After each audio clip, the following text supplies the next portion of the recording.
On est toujours dans Romains. Et avant de lire le texte, si vous êtes d'accord, on va essayer de faire un petit voyage ensemble. Question. Qui d'entre vous n'a jamais rêvé de devenir milliardaire? Personne? Oh, soyez honnête, merci Carmen. Il n'y a qu'une seule personne innocente ici qui ose dire ouais, peut-être. Hein? Voilà. La question. Alors, qui a jamais rêvé de vouloir être milliardaire? Ou qui a toujours rêvé, ou qui rêve d'être milliardaire? Ah! D'accord. Bon, il fallait greffer le cerveau, ça y est, il est greffé, on peut avancer. Ok. On est prêt. Alors, imaginez que ce matin, avant d'arriver ici, vous ayez reçu un message vous annonçant que vous faites partie des 3 héritiers de Bernard Arnault. C'est le PDG de LVMH. Je ne fais pas de la publicité pour lui, mais s'il veut donner sa dîme ici, il est le bienvenu. Nous acceptons. Vous imaginez? Parce que, je ne sais pas pourquoi, mais il s'est dit, je vais prendre quelqu'un au hasard dans le bottin. Alors, il n'y a plus de bottin annuaire, mais peu importe. Il a trouvé quelqu'un, paf, ça tombe sur vous. Et vous êtes un des héritiers. Il y en a 3, un des héritiers. D'accord? Alors, vous allez me dire, là, il est pasteur, vas-y, ça c'est bon, ça commence bien ce matin. Vas-y, continue, on y va. Alors, puisqu'on y est, on y va. Alors maintenant, voilà ma deuxième question. Et imaginons que ça soit la réalité, d'accord? On ne vit plus dans l'imaginaire, vous êtes héritier de Bernard Arnault, donc vous allez hériter de millions, des millions. Et maintenant, ma question c'est qu'est-ce que vous allez faire avec tous ces millions? On ne dit pas, juste réfléchissez un instant. Qu'est-ce que vous allez faire? Qu'est-ce que vous allez faire avec tous ces millions? Allez, juste réfléchissez un peu, je vais vous aider un peu. Moi, je pense qu'il y en a qui vont me dire en fait, quand je vais avoir tous ces millions, je vais en donner plein à tout le monde. On dit ça quand on n'en a pas. C'est pas vrai? Quand on n'a pas un sou en poche, ah oui, je vais tout donner, ça c'est sûr. Mais une fois que tu as des millions, c'est un peu comme le pouvoir de l'anneau. Et même Fredon, l'innocent Fredon, finalement, à la fin, il a plus envie de se séparer de... Alors... Puis de toute façon, après, on va se dire, les gens avec qui on va les donner, ils vont pas savoir bien le gérer, donc je vais le garder pour moi. Non, mais plus sérieusement, qu'est-ce que tu ferais de ton argent, de ton temps, de ton énergie, de tes relations, de tes priorités, des projets, des inquiétudes? Est-ce qu'il y en aurait encore des inquiétudes? Oh oui, peut-être. Ne pas se faire voler. C'est la plus grande inquiétude. Alors, vous imaginez un instant, vous n'avez plus d'inquiétude, vous n'avez plus besoin de payer le crédit de la maison, demain matin c'est réglé, vous allez à la banque, il n'y a plus de crédit, ça c'est fini, plus de soucis pour votre avenir, votre retraite, payer les études des enfants, même de vous inquiéter de leur avenir matériel, c'est fini, il n'y a plus de soucis, ça c'est réglé. Vous n'avez plus même la honte de rouler dans votre voiture un peu vieillotte, démodée, demain ça sera une Mercedes, une BM ou je ne sais pas ce que vous voulez, ce que vous aimez comme marque. Après, plus besoin de se cacher pour aller acheter des habits à la friperie. Là, maintenant, vous avez un compte ouvert aux Galeries Lafayette et tout ce qui vous plaît.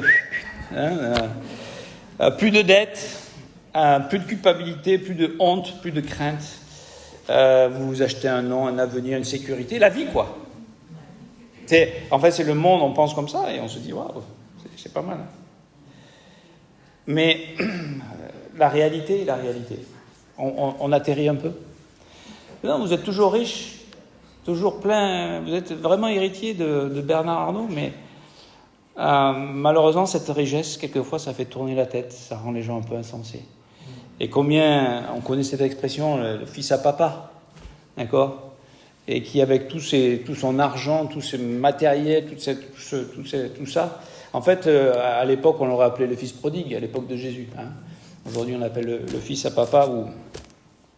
Mais on peut imaginer la vie de cette personne, et on trouve ça tellement exécrable, tellement triste. Quel gâchis pour lui et pour les autres. Il aurait pu vivre tellement autrement. Ah oui? Et comment? Bonne question, ça. Alors, un dernier point, et après, on va rentrer dans le texte. Imaginez que vous ayez à disposition donc toutes ces ressources, et puis vous oubliez que vous avez à disposition toutes ces ressources.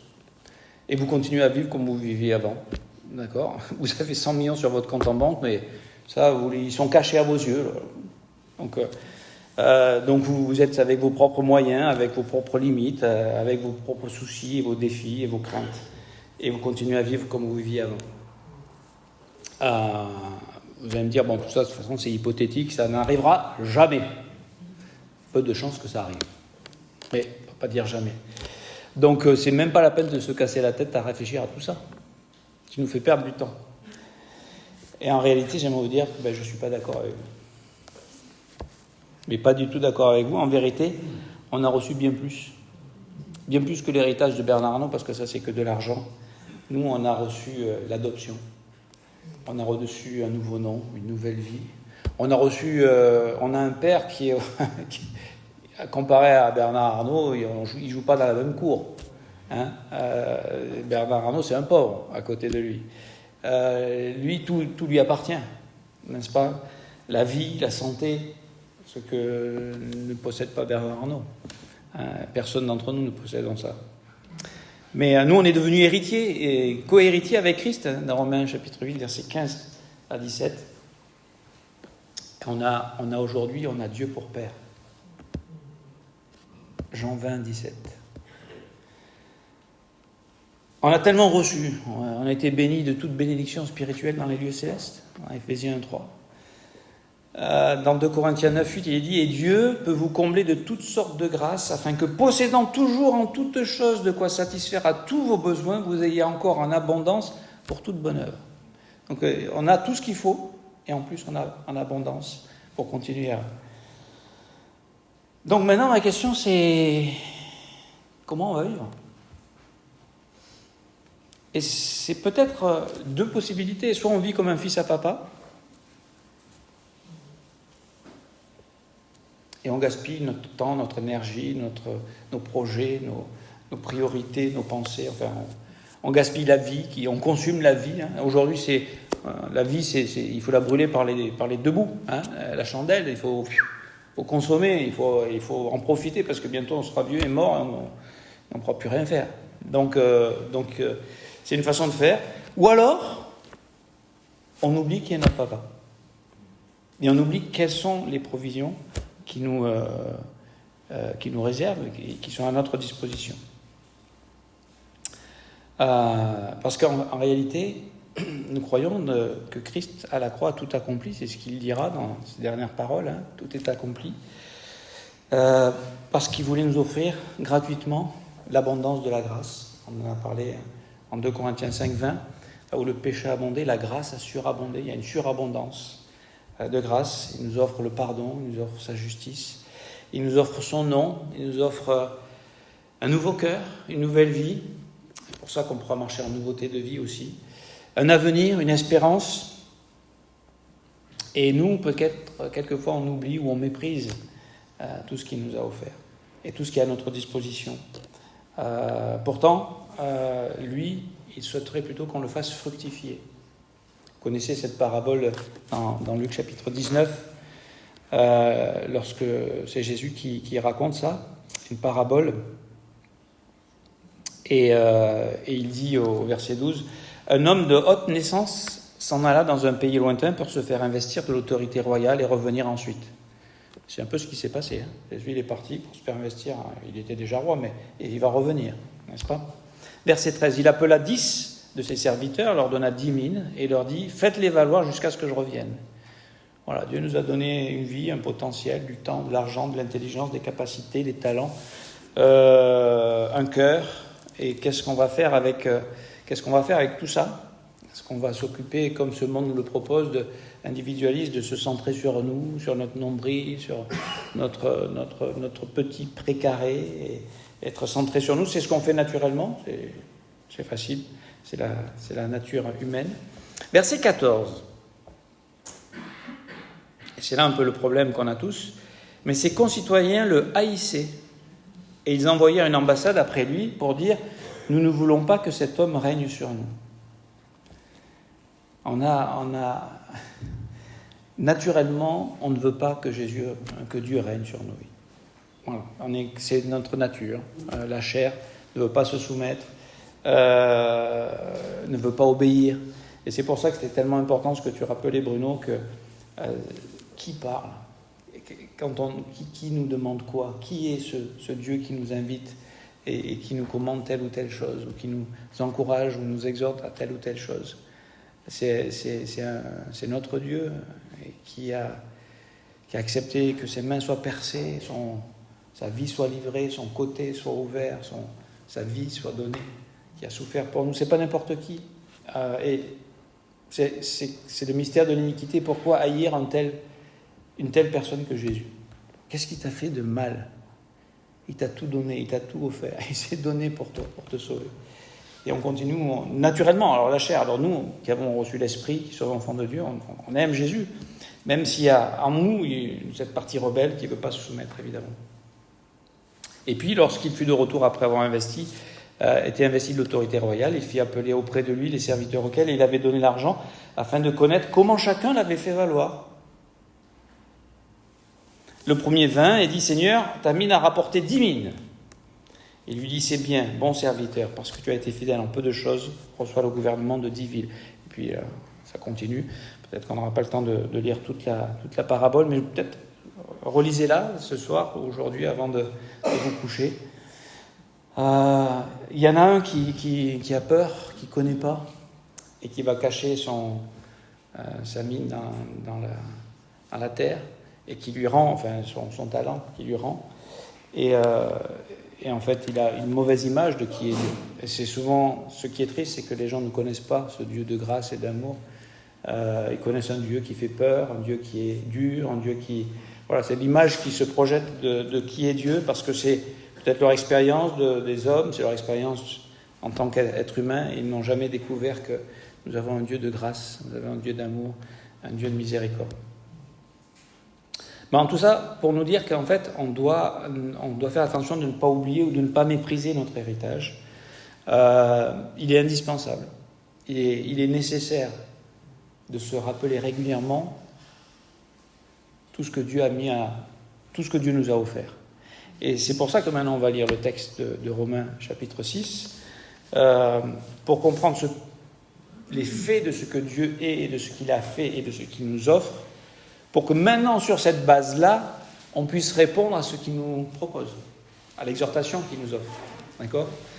Donc il y a la première partie, du verset 1 au verset 10, où tous les verbes qui sont utilisés là sont des verbes qui sont au mode, comment on dit, au mode indicatif. Ça veut dire que ça parle de faits, de choses, d'éléments, c'est pas hypothétique, c'est des éléments vrais. D'accord ? Donc on va le lire. Et puis la deuxième partie du verset 11 au verset 14, là, il y a des verbes qui sont à l'impératif. Ça veut dire Dieu nous exhorte à travers Paul, ou Paul nous exhorte dans notre marche avec Dieu à être attentif à ce que Dieu nous propose, aux ordonnances, aux commandements, aux impératifs que Dieu... Mais ces impératifs, si on les lit d'abord, sans réaliser tout ce qu'on a, et tout ce que Dieu est, et tout ce que Dieu a fait, ça devient vite une charge parce qu'on se sent coupable et incapable de répondre à cette exhortation. Et c'est pour ça qu'il faut, avant ça, comprendre tout ce que Dieu a fait et tout ce que nous sommes pour pouvoir répondre, évidemment, à cette invitation de manière positive et non pas d'essayer de le fuir, d'essayer de se cacher, d'essayer de pas répondre, mais justement d'aller plus loin avec Dieu. Et c'est le projet que Dieu a pour chacun d'entre nous, c'est de le connaître toujours davantage. Et pas simplement des dogmes ou des lois ou des règles, mais une personne, sa personne, son cœur. Parce que, par exemple, lisons Romains chapitre 6, verset 11, il dit, et ça c'est un impératif, « Ainsi vous-même regardez-vous comme morts au péché et comme vivants pour Dieu en Jésus-Christ. » On va dire, peut-être que ça c'est peut-être possible. Mais c'est pas souvent comme ça qu'on se voit. Et justement, c'est ça le problème, c'est qu'après on peut pas répondre à la suite, parce que si on se voit pas comme Dieu nous voit, on peut pas dire, quand il est dit, c'est un ordre, que le péché ne règne donc point dans vos corps mortels, et n'obéissez pas à ses convoitises, on peut pas. Parce que nous, on se voit dans nos péchés, nous, on se voit dans nos faiblesses, nous, on se voit dans nos manques, nous, on se voit dans nos ratés, nous, on se voit naturellement, nous, on se voit sans le regard, sans réaliser ce que Dieu a fait, ce que Dieu nous offre et qui nous demande de croire. N'est-ce pas ? Alors, on va lire à partir du verset 1.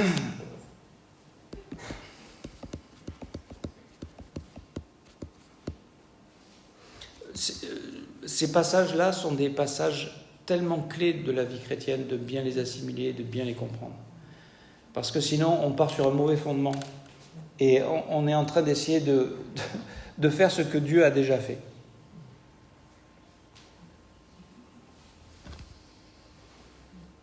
Au lieu de s'appuyer sur ce que Dieu a déjà fait et maintenant faire ce qu'il nous demande de faire.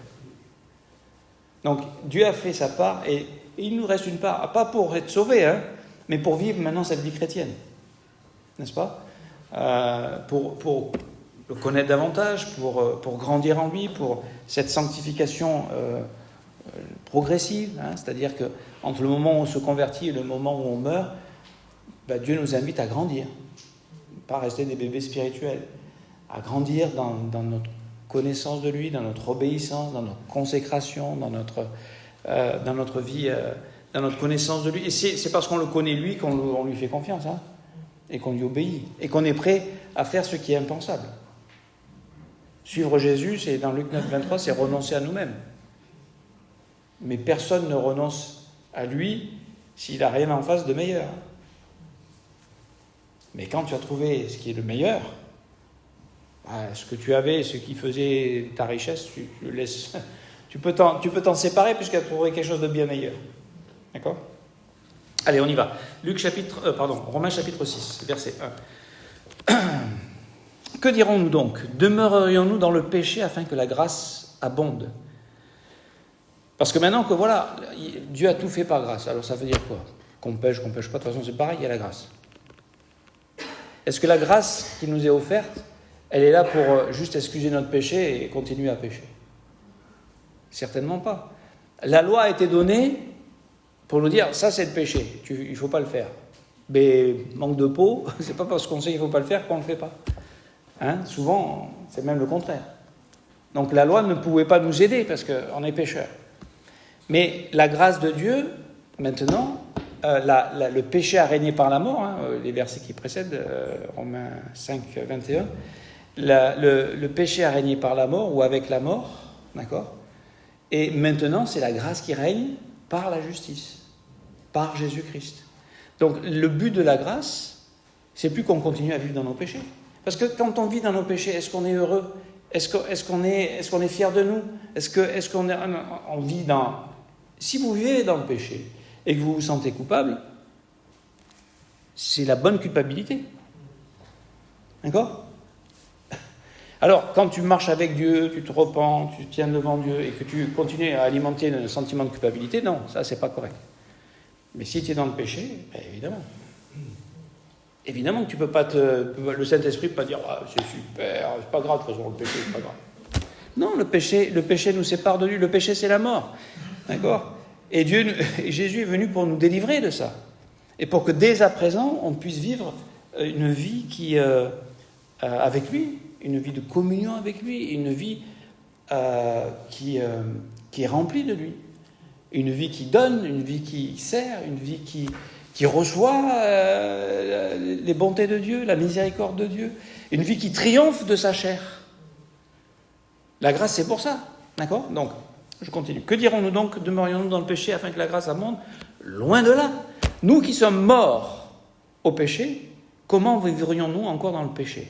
Et là, la conjugaison du « nous sommes morts », c'est un aoriste actif indicatif, ça veut dire que c'est fait, c'est quelque chose qui s'est passé, c'est fait, on est mort. Et il va l'expliquer comment on est mort. Mais non, je suis bien vivant, moi, tu vois bien que je suis vivant. Oui, je suis bien vivant, mais selon Dieu, mon vieil homme, ma chair, c'est ce qu'il explique après dans les versets qui suivent, a été crucifié avec Jésus-Christ. On a été baptisé, on a été plongé avec lui. On est mort avec lui, quand il est mort sur la croix, on est mort nous aussi avec lui. Ça, c'est notre position devant Dieu.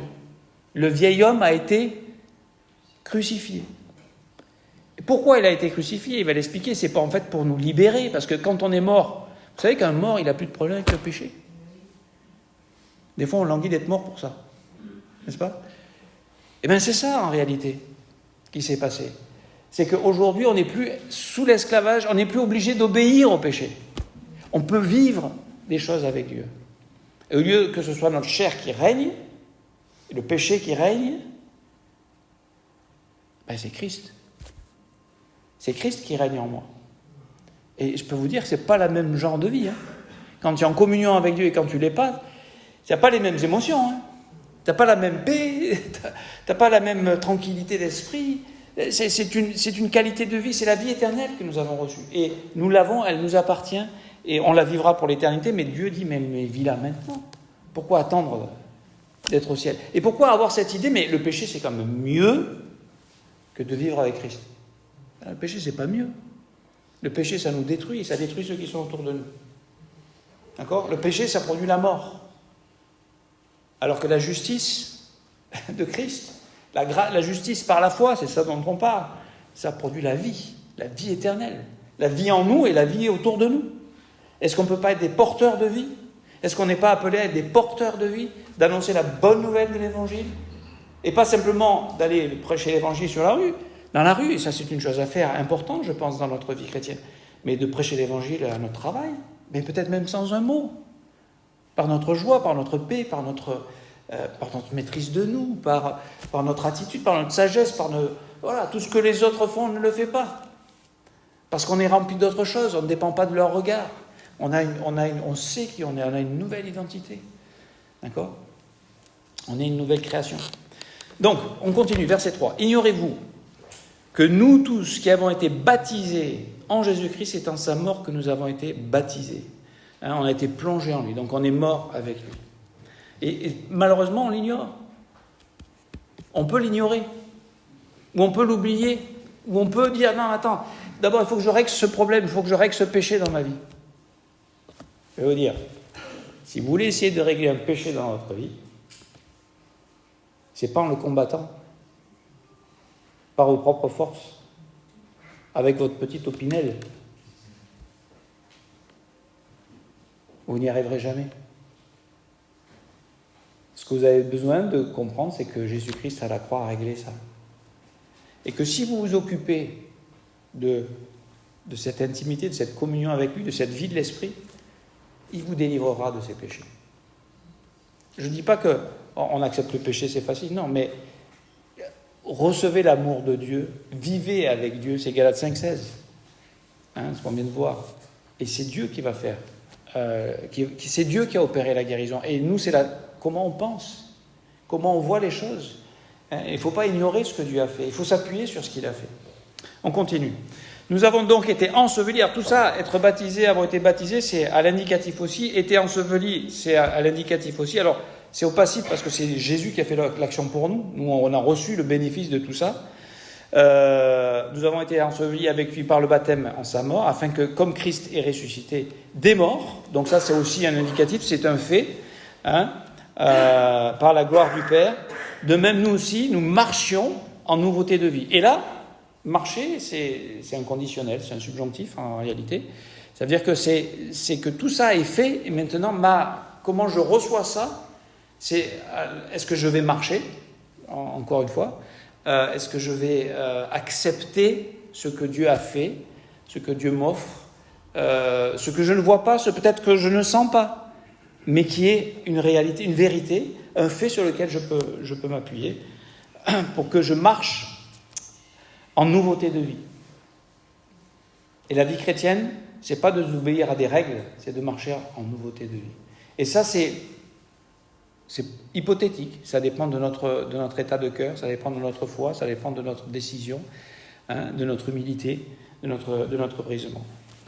Verset 5. En effet, si nous sommes devenus une même plante avec lui, et là c'est aussi un indicatif, c'est un parfait, ça veut dire que c'est une action qui a eu lieu à un moment donné, on a été greffé. D'accord ? Il en parlera un peu plus loin avec le peuple d'Israël et comment nous on a été greffés sur la vigne, sur le cep. D'accord ?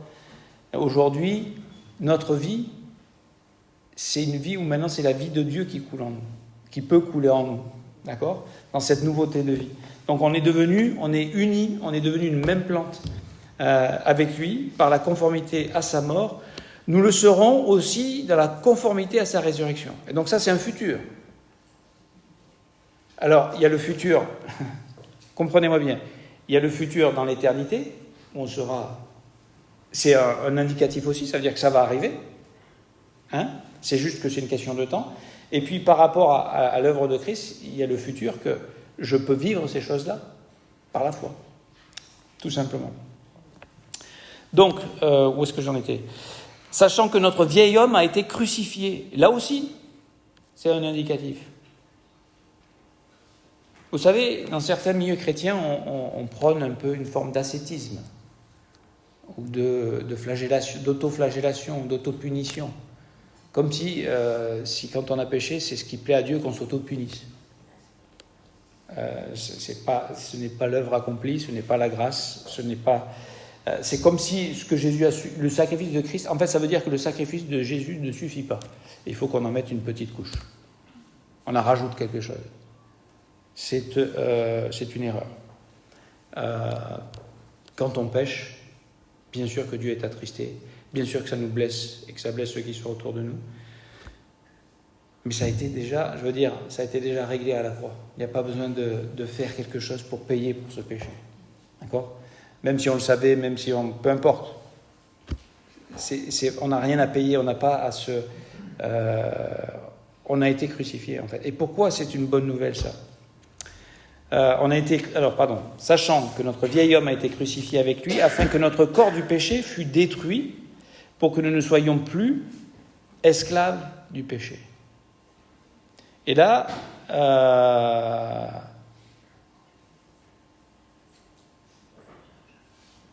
c'est que le vieil homme est détruit, ça c'est un subjonctif, ça veut dire que ça dépend si la personne, elle a accepté Christ ou pas. Elle est née de nouveau ou pas. Si elle est née de nouveau, c'est fait. Si elle n'est pas née de nouveau, il n'est toujours pas crucifié. Le corps du péché est toujours là et il est toujours esclave du péché. Et le but de tout ça, c'est pour qu'on soit délivré de l'esclavage du péché. On ne soit plus esclave. C'est un infinitif, donc ça veut dire que c'est l'objectif. La grâce de Dieu est venue, Christ, la grâce, le don de la grâce est venu pour nous délivrer de l'esclavage du péché. Ça veut dire qu'en tant que chrétien, je sais qu'on lutte tous avec le péché, moi le premier. Mais ce que je veux vous dire, c'est que la grâce, c'est par la grâce que nous avons la victoire sur le péché. Pas par la loi, pas par nos efforts, mais par la grâce, c'est-à-dire par recevoir ce que Dieu a fait et ce que Dieu dit de nous. Parce que verset 7, car celui qui est mort est libre du péché.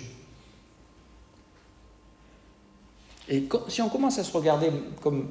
Si on commence à regarder que nous ne sommes plus notre péché, il aura de moins en moins de pouvoir sur nous, ce péché.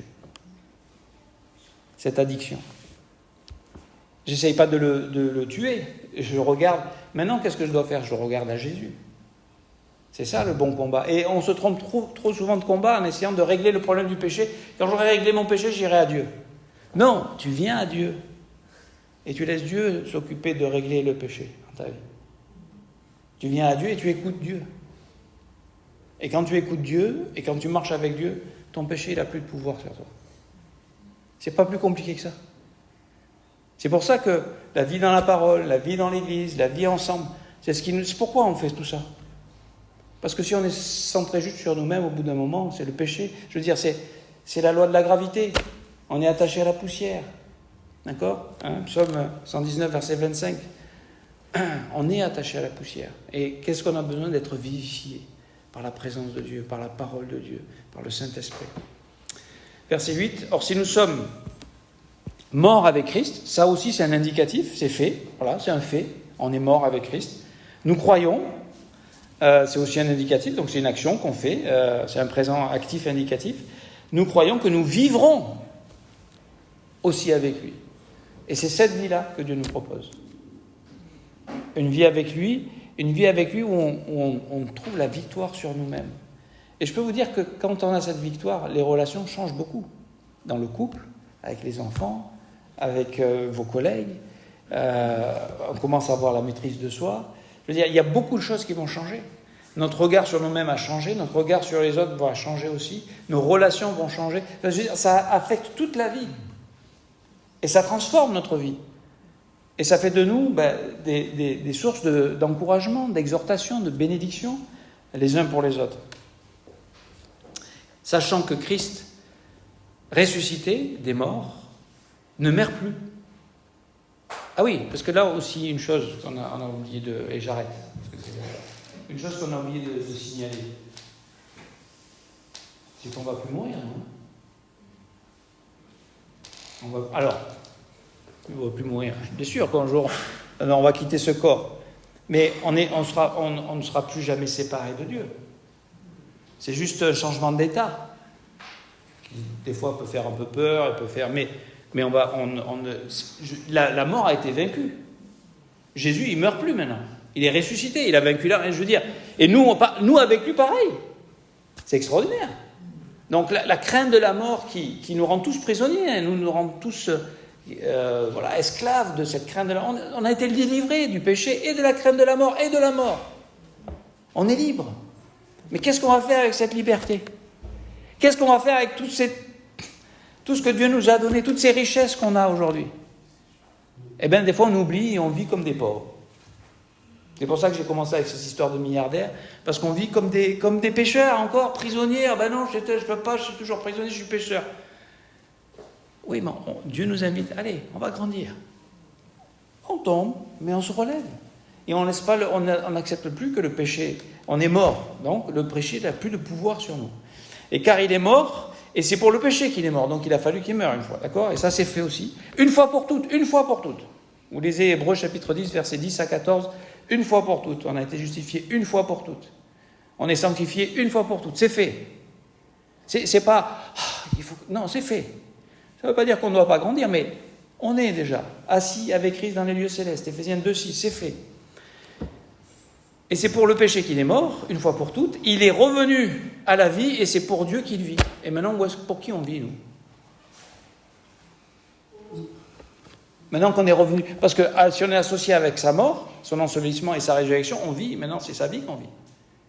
Et on vit pour qui ? Comme Jésus, on vit pour Dieu. Et c'est là le trésor de la vie chrétienne. C'est que quand on vit pour Dieu, on ne vit plus pour nous. Et on commence à trouver la victoire. On ne s'inquiète plus je veux dire, quand on vit avec Dieu, on ne s'inquiète plus du lendemain. Je ne dis pas qu'il n'y a pas de situations, mais je veux dire, ok, il y a des situations, Seigneur, j'ai tellement vu comment tu as délivré, j'ai tellement vu comment tu vas, je ne sais pas comment tu vas faire, d'accord ? Je ne dis pas que humainement, dans notre humanité, on n'est pas, des fois, Dieu le sait, mais il dit, c'est pas la peine de vous inquiéter, il n'y a plus besoin de s'inquiéter, d'accord ? Est-ce qu'on a besoin d'avoir honte ? Ah oui, on pêche encore, mais on n'a plus besoin d'avoir honte, parce qu'on a été recouvert de la justice de Christ. On n'a plus besoin de vivre dans la culpabilité, parce que maintenant on marche avec Dieu. D'accord ? Donc, on n'a pas eu le temps d'aller plus loin, mais on s'arrêtera là pour ce matin.